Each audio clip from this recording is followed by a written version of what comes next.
monde se rappelle, il n'y a pas de problème, ça devrait aller. Dans notre chorale, moi j'ai décidé de mettre le social en avant et la musique après, ce qui est à l'inverse de ce qu'on trouve dans les conservatoires par exemple. Mais ça ne veut pas dire qu'on ne fait pas un travail de qualité. Je les amène à évoluer dans un travail de construction qui fait que le côté musical est important. Mais l'aspect social est important et au départ j'étais un peu trop tombé dans ce travers-là et je me retrouvais à faire un peu de la chorale thérapie, quoi. Il y avait des gens qui étaient vraiment en souci de thérapie. J'en ai encore quelques-uns, mais j'essaye juste qu'ils ne soient pas majoritaires. J'ai par exemple des étudiants qui sont en Asperger, qui sont des cas Asperger. J'en avais un ce soir, je ne sais pas si tu as vu. Un autre qui est Alzheimer. Alors lui, par contre, c'est un monsieur qui a 75 ans, sa mémoire se dégrade, il vit tout seul et il me dit, Benoît, si tu me fais partir de la chorale, mais je vais mourir, quoi. Je vais vraiment, c'est mon seul lien social.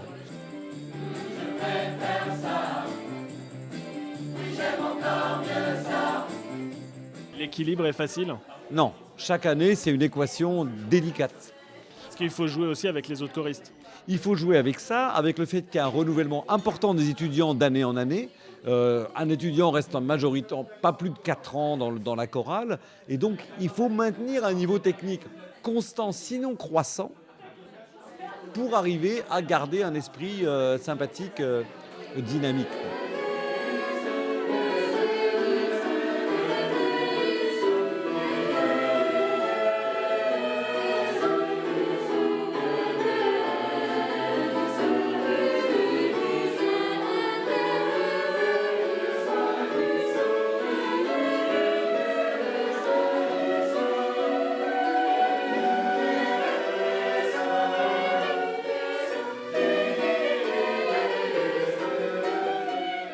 Quand j'ai commencé à faire ça, j'imaginais, je me disais, bon, dans quel genre de chorale tu as envie d'aller, toi, en tant que choriste?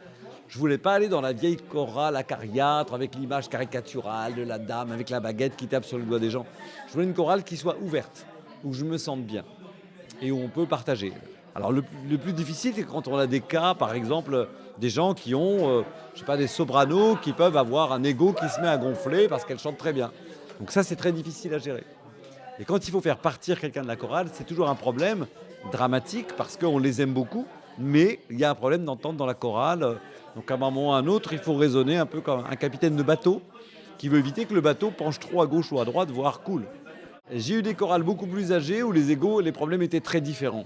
Les problèmes, personne ne voulait chanter en anglais à l'époque. Il ne fallait pas faire de chorégraphie, il ne fallait pas bouger. Là maintenant, on est à l'inverse. Les jeunes arrivent à 18 ans, 20 ans, donc on a des problèmes d'immaturité. Et on a souvent des jeunes filles qui ont un ego démesuré. Et là, je préfère laisser la vie leur apprendre le chemin à faire que être celui qui donne des leçons, parce que ce n'est pas mon rôle. Moi, mon rôle, c'est de faire chanter toutes ces belles voix ensemble.